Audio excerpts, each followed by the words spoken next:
Bismillahirrahmanirrahim. Alhamdulillahilladzi anzala sakinata fi qulubil mu'minin. Asyhadu an la ilaha illallah sallamul mu'min. Wa asyhadu anna Muhammadar Rasulullah sayyidul mursalin wa ala alihi wa sahbihi ajma'in, amma ba'd. Jemaah Majelis Taklim, Bapak dan Ibu yang berbahagia. Alhamdulillah pada kesempatan kali ini kita berjumpa dalam rangka Thalabul Ilmi. Tak pernah bosan untuk kita menjalankan perintah kewajiban Allah pada kita sampai ajal memisahkan kita. Proses dakwah terus berjalan. Kita berusaha untuk menggali ilmu dalam kehidupan agar kita mendapatkan keselamatan beserta diri dan keluarga besar kita untuk menjembatani Shiratal Mustaqim dalam keadaan selamat di perjalanan. Bapak dan Ibu, ketika sholat menjadikan sebuah perintah wajib bagi kita dilaksanakan 5 waktu. Materi ini kelanjutan dari beberapa bulan yang lalu kita lanjutkan terkait tentang bagaimana kita menggali ilmu, kemudian memanfaatkan media ini sebagai satu majelis yang diridhai. Yang keluar dari majelis ini Allah memberikan ilmu yang manfaat. Tema kali ini terkait tentang syarat sholat. Sahnya sholat bergantung kepada kesempurnaan syarat dan rukunnya.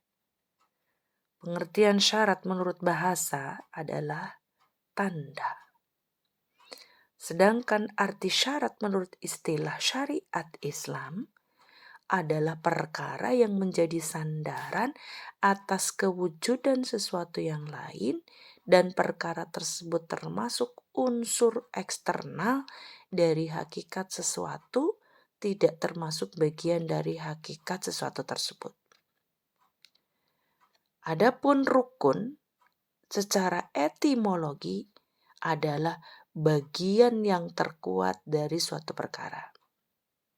Adapun menurut istilah rukun berarti perkara yang menjadi sandaran bagi kewujudan sesuatu yang lain.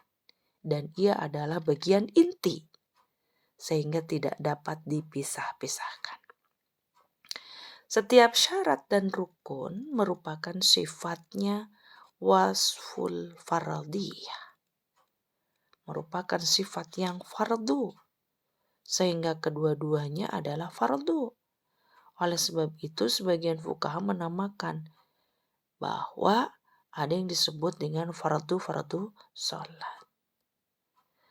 Syarat sah sholat terbagi menjadi 2 jenis. Yang pertama, syarat wajib dan syarat sah atau syarat pelaksanaan. Syarat wajib adalah perkara yang menyebabkan wajibnya melakukan sholat. Contoh misalnya, seperti mencapai umur baligh. Kemudian ia telah mumayyiz. Daya fikirnya telah mampu membedakan mana yang baik dan benar. Syarat sah adalah perkara yang menyebabkan sholat tersebut menjadi sah.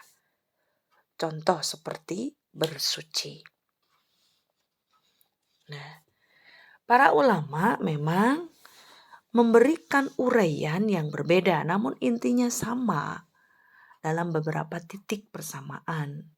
Dan ada kesepahaman yang menjadi sandaran hukum bagi kita sebagai pelaksana syariat. Yang pertama, syarat wajib sholat. Sholat ini diwajibkan kepada setiap umat Islam yang sudah baligh dan ia berakal. Dia juga tidak sedang berhalangan, misal sedang haid, sedang nifas.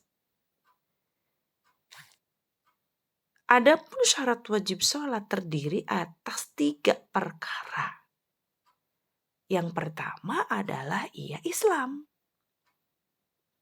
Jadi orang yang wajib sholat adalah orang yang beragama Islam. Dan sholat bagi orang yang di luar agama Islam, yaitu kafir, tentu itu bukan menjadikan kewajiban bagi ia untuk melaksanakan sholat. Nah, dalam artian Karena sholat yang dilakukan oleh kafir itu adalah tidak sah. Meskipun dilakukan seperti orang muslim. Karena apa? Gerbangnya ia tidak memeluk, tidak menganut, tidak mempercayai Islam. Meskipun secara ritual ia lakukan seperti gerakan sholatnya orang muslim atau orang Islam, tetap ia tidak menjadi wajib sholatnya dan itu tidak sah dilakukannya.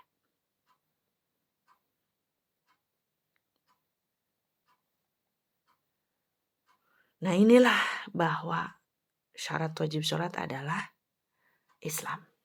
Yang kedua, syarat yang kedua adalah balik.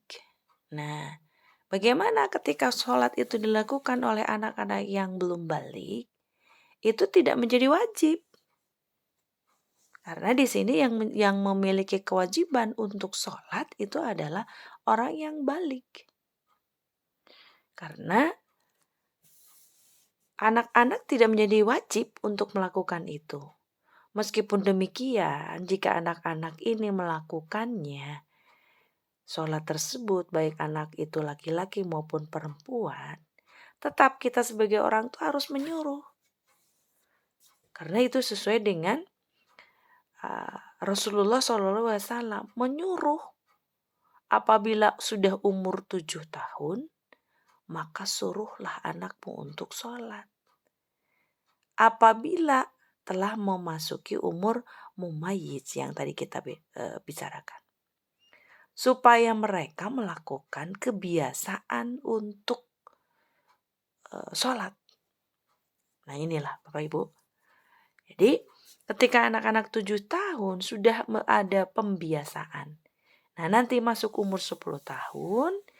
Kemudian apabila mereka masih meninggalkan sholat, maka walinya hendaklah memukulnya dengan tangan pada bagian tubuh yang tidak berbahaya. Misalnya nih, pada pantat, pada apa yang banyak ininya ya, pada paha ya kan.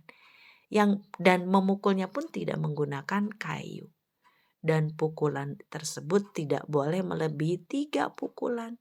Tapi jika tanpa dipukul anak tersebut sudah patuh, maka tidak perlu dipukul. Inilah menjadi salah satu cara memarahi anak-anak berdasarkan Rasulullah muru auladakum bisolati wahum abna'u sab'i sinina wadribuhum 'alaiha wahum abna'u ashrin wa farriqu bainahum fil madaji. Demikian pelajaran hari ini. Terima kasih atas perhatian dan atensinya. Mohon maaf atas segala kekhilafan dan kekurangan. Wassalamualaikum warahmatullahi wabarakatuh.